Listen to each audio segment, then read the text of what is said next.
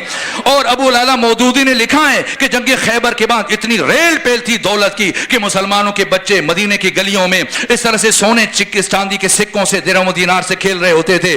اور سب کے ہاں جب اچھے کھانے بن رہے تھے, یہ علی کے گھر میں اس دن بھی فاقہ چل رہا تھا. پہچانیے علی کو. یہ علی کون ہے؟ علی کی عزت اور علی کے مقام اور علی کے شرف کا راز کیا ہے؟ کیوں علی کی عظمت کے لیے اللہ نے فاطمہ زہرا کو اس کائنات میں بھیجا ہے.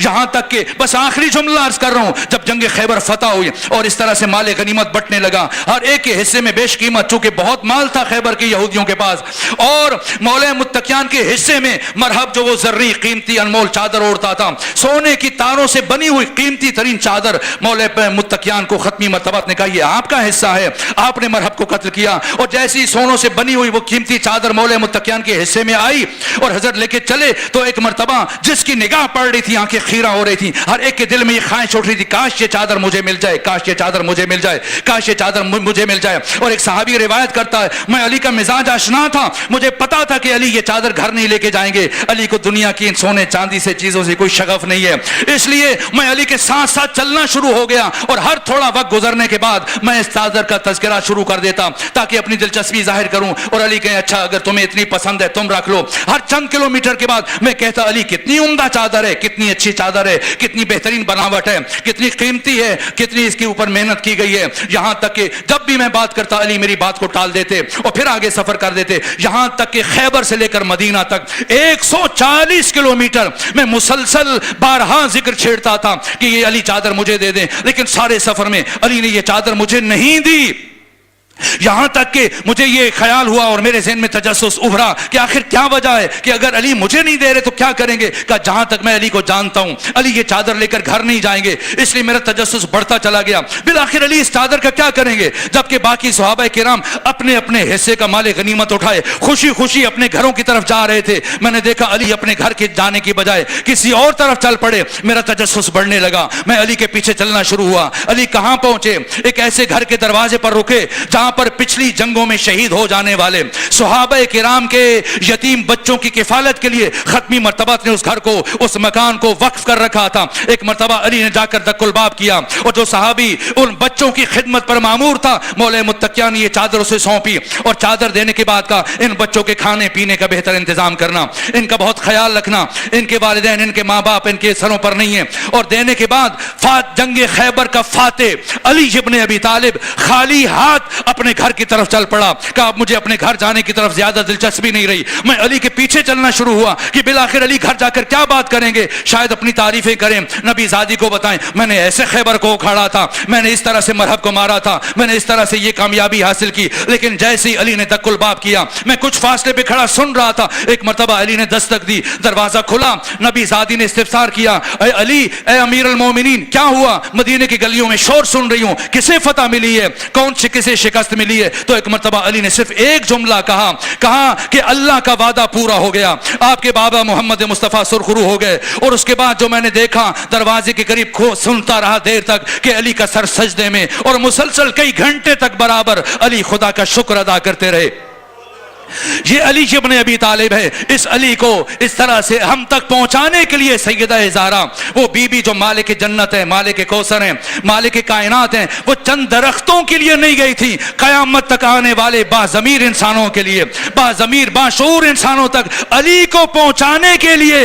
جب بھی اذان میں علی ولی علی کی آواز سنیں تب فاطمہ زہرا کا شکر ادا کریں.